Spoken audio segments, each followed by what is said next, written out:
Queen of hills Darjeeling বাঙালির কাছে শুধু একটা ট্যুরিস্ট ডেস্টিনেশন নয়, একটা ইমোশন। আর এই দার্জিলিং শহর থেকেই মাত্র 5 কিলোমিটার দূরে শান্তির ঠিকানা খুঁজতে আপনাকে যেতেই হবে ডালি মনেস্ট্রি। 1971 সালে স্থাপিত হওয়া এই মনেস্ট্রিটি তিবেতিয়ান বৌদ্ধ ধর্মকে নিবেদিত এবং বর্তমানে এটি 200 জনেরও বেশি বৌদ্ধ সন্ন্যাসীর বাসস্থান। বছরের বেশিরভাগ সময়ই মূল মন্দিরটি বন্ধ থাকে, কিন্তু আমরা গিয়েছিলাম 15ই আগস্টে এবং সেই সময় কোনো বিশেষ অনুষ্ঠানের জন্য মন্দিরের দরজা খোলা ছিল। আর আমাদেরও সৌভাগ্য হলো মূল মন্দিরে ঢোকার। এক অদ্ভুতই প্রশান্তি বিরাজ করছিল সেখানে, যা কিছুতেই আমি ভাষায় বোঝাতে পারবো না।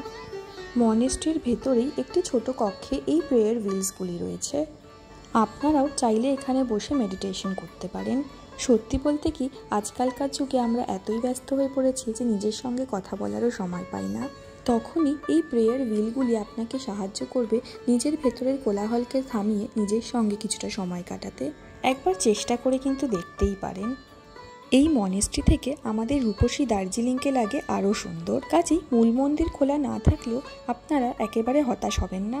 এই মনেস্ট্রিটি বৌদ্ধদের কাছে আরও বিশিষ্ট, কারণ 1993-এ স্বয়ং দালাই লামা এখানে এসে 3 দিন সময় কাটিয়ে গেছেন। মনেস্ট্রির বাইরেই একটি ছোট মিউজিয়ামও আছে, যেখানে দালাই লামার ব্যবহৃত বিভিন্ন জিনিস রাখা রয়েছে। এছাড়াও ফুটবল প্রেমীদের জন্য রয়েছে একটি বিশেষ আকর্ষণ। 1998-তে ফিফা ওয়ার্ল্ড কাপে যেই বলটি দিয়ে ফাইনাল খেলা হয়েছিল, সেই বলটি এখানেই সংরক্ষিত আছে। এছাড়াও আমার একটি স্পেশাল রেকমেন্ডেশনও রয়েছে। এই মিউজিয়ামেরই সুভেনিয়ার শপ থেকে আমি সংগ্রহ করেছিলাম ক্যামেল টি, যার গুণগত মানের কোনো তুলনাই হয় না।